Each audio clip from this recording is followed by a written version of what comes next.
नमस्कार मेरे प्यारे साथियों। आप सभी का स्वागत है अपना YouTube चैनल शिक्षित भारत में।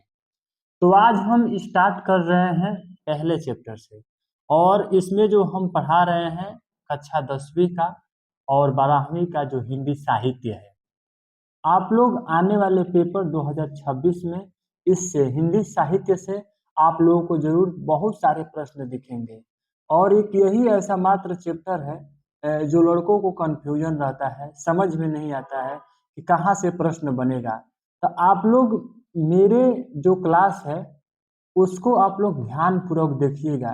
मैं पार्ट वाइज पार्ट करके आपको हिंदी साहित्य के बारे में एक एक चीज बता दूंगा और आने वाले पेपर 2026 में आप लोगों को जरूर इससे प्रश्न दिखेगा।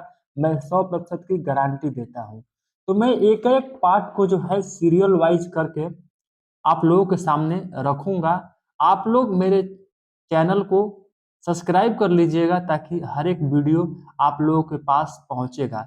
आज मैं शुरू कर रहा हूं आने वाले 2026 में जो हिंदी साहित्य से प्रश्न बनेंगे। तो चलिए एक एक चीज को देखिए। हिंदी साहित्य जो होते हैं सबसे पहले तो ये समझिए कि कितने प्रकार के होते हैं। तो हिंदी साहित्य मुख्य रूप से 3 प्रकार के होते हैं। मैं पहले ही लिख चुका हूं बाबू ताकि आप लोगों को समझने में दिक्कत नहीं होगा और टाइम भी कम लगेगा। तो देखिए हिंदी साहित्य जो होता है मुख्य रूप से 3 प्रकार के होता है। पहला गद्य, दूसरा पद्य और तीसरा जो है चंपू। आइए समझते हैं गद्य के बारे में। गद्य साहित्य वह है जिसमें कहानी, उपन्यास, नाटक आदि शामिल होते हैं।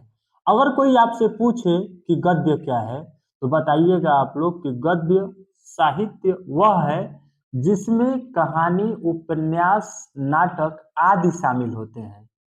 अब आइए दूसरा समझते हैं पद्य। पद्य साहित्य कविताओं में दोहा, गीतों और भजनों को दर्शाता है, वह पद्य कहलाता है। ठीक है। बात करते हैं अगला चंपू। तो चंपू जो होता है यह गद्य और पद्य दोनों का मिश्रण होता है। उम्मीद करते हैं कि आप सभी लोगों को एक एक चीज समझ में आया होगा। हिंदी साहित्य एक बार और रिपीट करते हैं।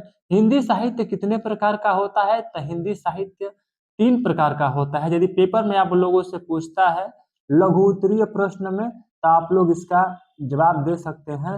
यदि पूछता है कि हिंदी साहित्य कितने प्रकार का होता है तो हिंदी साहित्य 3 प्रकार के होते हैं। कौन कौन होता है? तो गद्य, पद्य और चंपू। गद्य किसे कहते हैं? तो गद्य साहित्य वह है जिसमें कहानी, उपन्यास, नाटक आदि शामिल होते हैं। यदि पूछता है कि पद्य किसे कहते हैं तो पद्य साहित्य कविताओं में दोहा, गीतों और भजनों को दर्शाता है।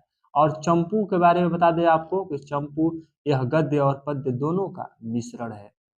ठीक। चलिए मैं दूसरा आप लोगों को स्टार्ट करूंगा आदिकाल। और आदिकाल सुनने के लिए आप हमारे नेक्स्ट वीडियो का इंतजार करिए। मैं उसमें जरूर आदिकाल को लेकर आ रहा हूँ।